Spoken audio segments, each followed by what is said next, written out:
Off on a Comet by Jules Verne. Translated by Anonymous. Book 1, Chapter 2. Captain Servadac and his Orderly. At the time of which I write, there might be seen in the registers of the Minister of War the following entry. Servadac, Hector, born at St. Trelady in the district of L'Espar, Department of the Gironde, July 19th, 18 blank. Property, 1,200 francs in rentas. Length of service, 14 years, 3 months, and 5 days. Service, 2 years at school at St. Cyr, 2 years at l'École de l'Application, 2 years in the 8th Regiment of the Line, 2 years in the 3rd Light Cavalry, 7 years in Algeria. Campaigns, Sudan and Japan. Rank, Captain on the staff at Mostaganem. Decorations, Chevalier of the Legion of Honor, March 13th, 18 blank. Hector Servadac was 30 years of age, an orphan without lineage and almost without means, thirsting for glory rather than for gold, slightly scatterbrained, but warm-hearted, generous, and brave. He was eminently formed to be the protégé of the god of battles. For the first year and a half of his existence he had been the foster child of the sturdy wife of a vine-dresser of Medoc, a lineal descendant of the heroes of ancient prowess.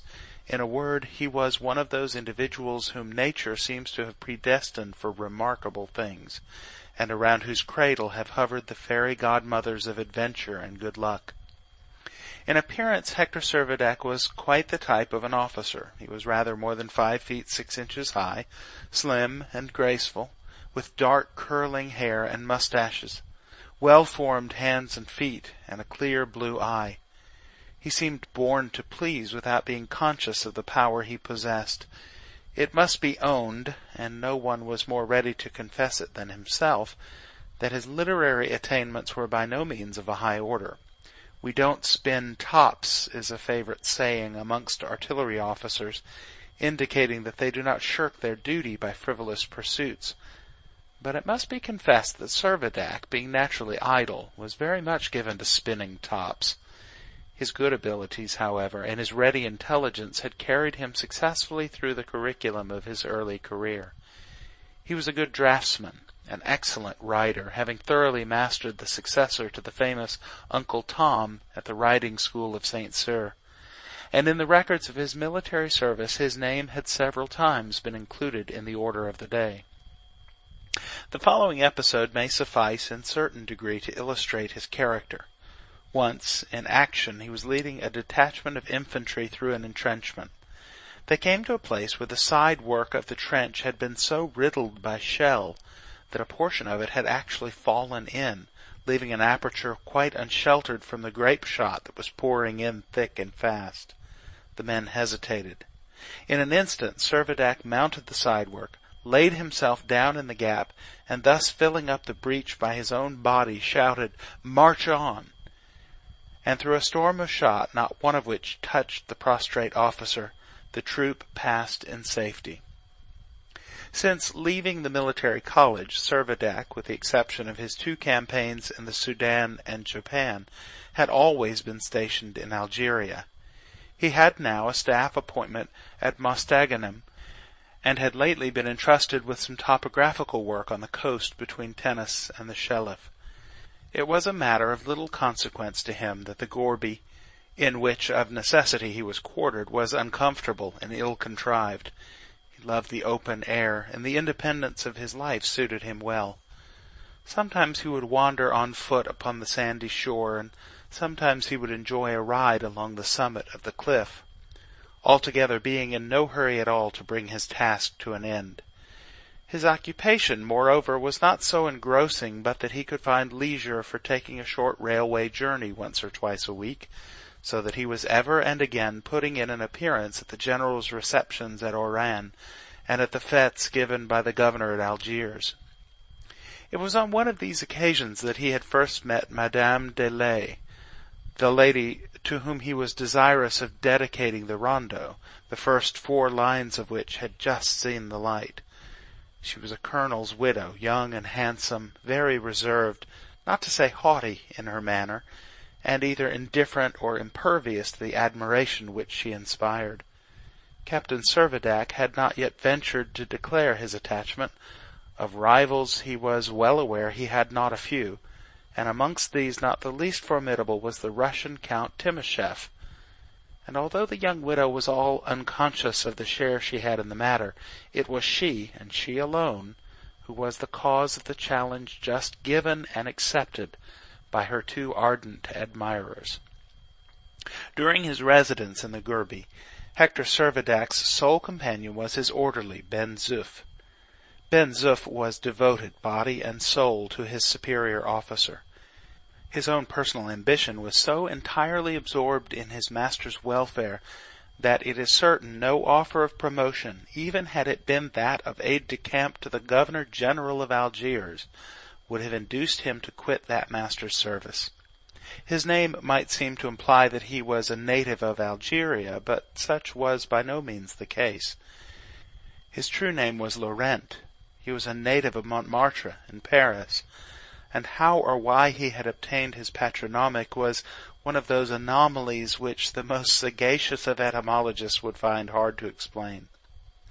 Born on the hill of Montmartre, between the Solferino Tower and the mill of La Galette, Ben Zoof had ever possessed the most unreserved admiration for his birthplace, and to his eyes the heights and district of Montmartre represented an epitome of all the wonders of the world.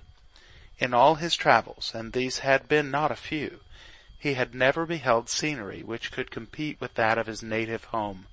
No cathedral, not even Burgos itself, could vie with the church at Montmartre. Its racecourse could well hold its own against that of Pentelik.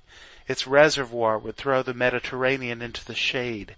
Its forests had flourished long before the invasion of the Celts, and its very mill produced no ordinary flour, but provided material for cakes of world-wide renown. To crown all, Montmartre boasted a mountain, a veritable mountain. Envious tongues indeed might pronounce it little more than a hill, but Ben Zoof would have allowed himself to be hewn in pieces rather than admit that it was anything less than 15,000 feet in height. Ben Zoof's most ambitious desire was to induce the captain to go with him and end his days in his much-loved home, and so incessantly were Servadac's ears besieged with descriptions of the unparalleled beauties and advantages of this 18th arrondissement of Paris, that he could scarcely hear the name of Montmartre without a conscious thrill of aversion. Ben Zoof, however, did not despair of ultimately converting the captain, and meanwhile had resolved never to leave him. When a private in the 8th Cavalry, he had been on the point of quitting the army at 28 years of age, but unexpectedly he had been appointed orderly to Captain Servadac. Side by side they fought in 2 campaigns. Servadac had saved Ben Zoof's life in Japan. Ben Zoof had rendered his master a like service in the Sudan. The bond of union thus effected could never be severed, and although Ben Zoof's achievements had fairly earned him the right of retirement, he firmly declined all honors or any pension that might part him from his superior officer. 2 stout arms, an iron constitution, a powerful frame, and an indomitable courage were all loyally devoted to his master's service, and fairly entitled to him to his soi-disant designation of the Rampart of Montmartre. Unlike his master, he made no pretension to any gift of poetic power, but his inexhaustible memory made him a living encyclopedia, and for his stock of anecdotes and troopers' tales he was matchless. Thoroughly appreciating his servant's good qualities, Captain Servadac endured with imperturbable good humor these idiosyncrasies, which in a less faithful follower would have been intolerable, and from time to time he would drop a word of sympathy that served to deepen his subordinate's devotion. On one occasion, when Ben Zoof had mounted his hobby horse and was indulging in high-flown praises about his beloved 18th arrondissement, The captain had remarked gravely, "Do you know, Ben Zoof, that Montmartre only requires a matter of some 13,000 feet to make it as high as Mont Blanc?" Ben Zoof's eyes glistened with delight, and from that moment Hector Servadac and Montmartre held equal places in his affection. End of Book 1, Chapter 2. Recording by Eric Longman, Marietta, Georgia.